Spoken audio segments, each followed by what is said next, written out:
What's going on, family?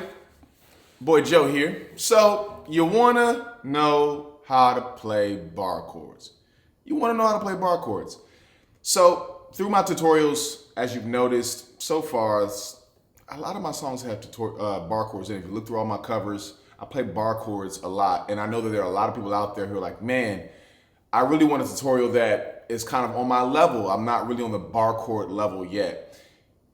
And you don't have to be playing the guitar very long in order to start playing bar chords. I actually know a friend recently who actually only learned bar chords and then tried to backtrack and learn open chords and play with a capo and stuff like that. It was kind of crazy. But bar chords can be pretty difficult on an acoustic guitar, not as hard on an electric guitar. If you have an electric, that's a great way to practice them and get, the sort of fluidity of it down.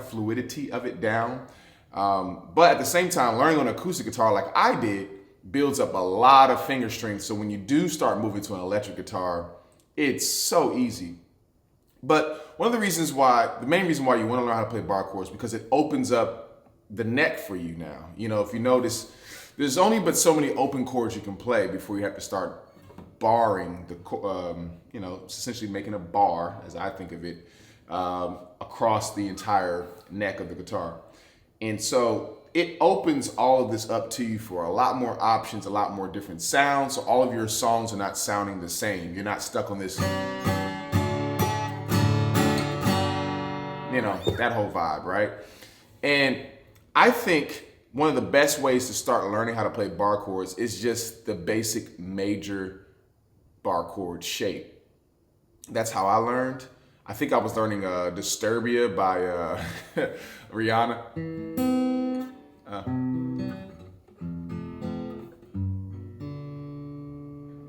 No more gas in the red, can't even get it started.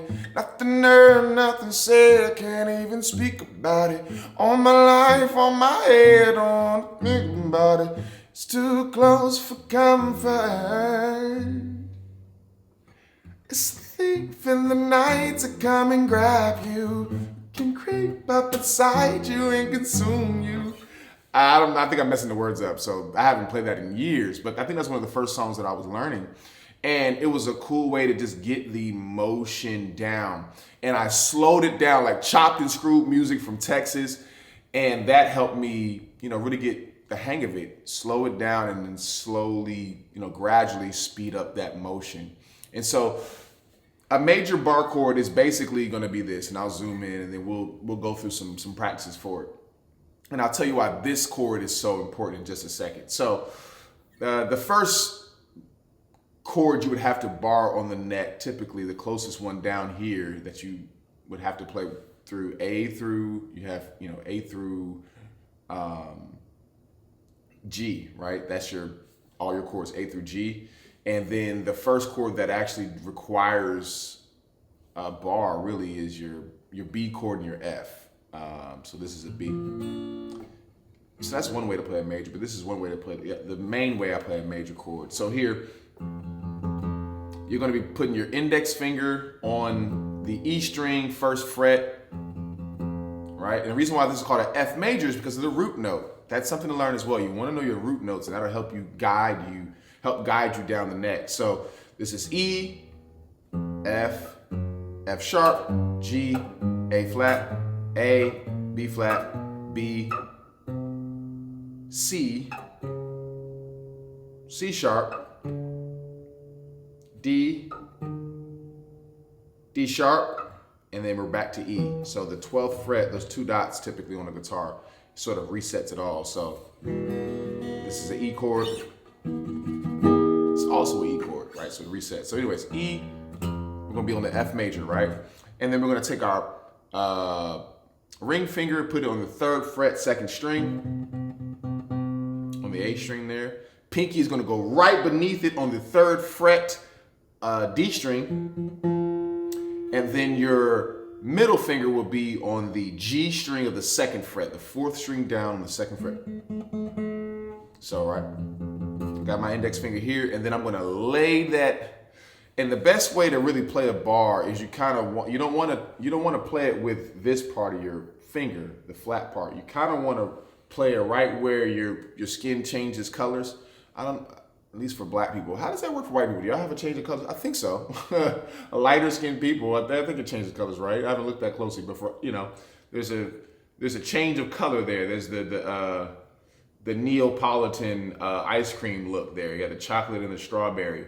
And you're gonna kind of want to play it with that part of your finger. That's where most of your weight and pressure is gonna be at, on the finger there. And really the main thing you're trying to press down is not so much all the strings. You gotta think of it that way. It's not so much all the strings, because these are being played over here with these fingers. This is really barring, not even this, because your index finger, the tip of your index finger, which you should have a lot of strength in already, is playing that F string there. But you're really wanting to bar these last two strings here. And you can even hear some of my notes are still not ringing out. F is one of the hardest chords to play because the lower down the neck, the harder it is a little bit to press down the strings until you start getting right here in the middle. And it's just a little easier. But we're here for now. And some people would, kind of do a workaround and just play like this. And they'll like bring this around, bring the thumb around. That's one way to play it without actually barring. But, and you can do that down the neck. But barring it is going to open you up for a lot of other reasons. And the reason why I think the major chord, this shape, is the best way to learn is because there's so many other chord variations that sort of stem from this shape. As long as you just move the fingers around just a little bit, and that you pretty much got a majority of your bar chord shape. So you can go from here to that sort of bluesy joint. You can take that and drop it down. You have a minor now. Take that finger out, and I got that R&B. So it kind of stems from the fingers being in that shape, and we won't go down that route right now. I'm just showing you that there's a lot of things that stem from that. That's why I think this is the best chord to learn first, okay? And then from there, like I said, this is the shape, and it translates all the way down the neck. So if someone says I want to play anything but an F major, any other major chord, really I could take the same shape and walk it down. So this is F major, right? Why is it F major? Because the root note is F major. Okay, well, I want to play an F sharp major. Cool. I want to play a G major. Cool. And notice, if those of y'all already should know what a G major chord is, it's that. That's usually the open chord. But doesn't that sound just like this? It's a different way to play the G major. And I can come on down and play the G sharp major, or A flat major, as some people call it. This is the A major. This is also an A major. Right?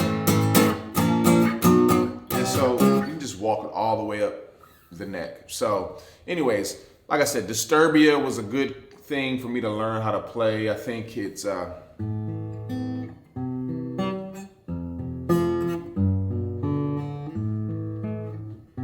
it's at A minor, C, F, G.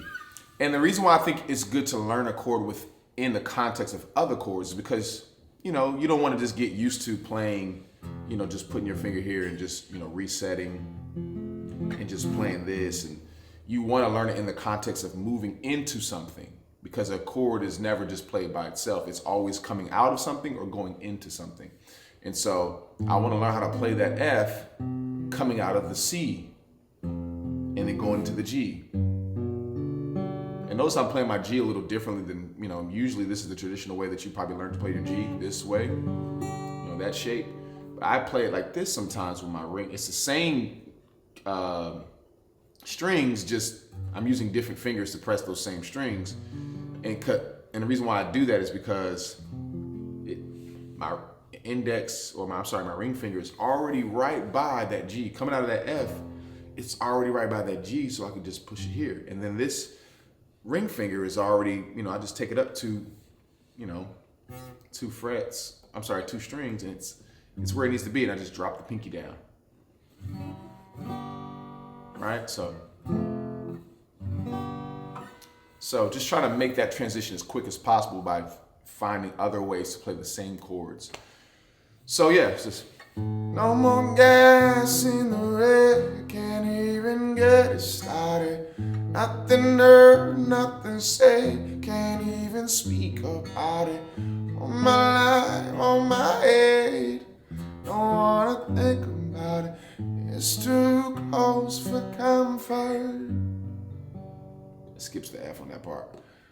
It's a thief in the night to come and grab you. It can creep up inside you and consume you. I played it wrong that time. I switched the G and the F.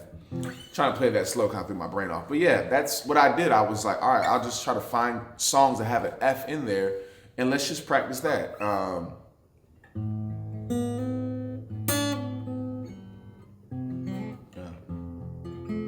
You know, just trying to.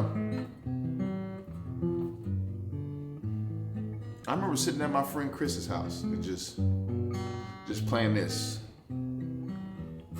And it was really difficult at first. I just kept doing it. I mean, for about an hour straight, I was just playing this.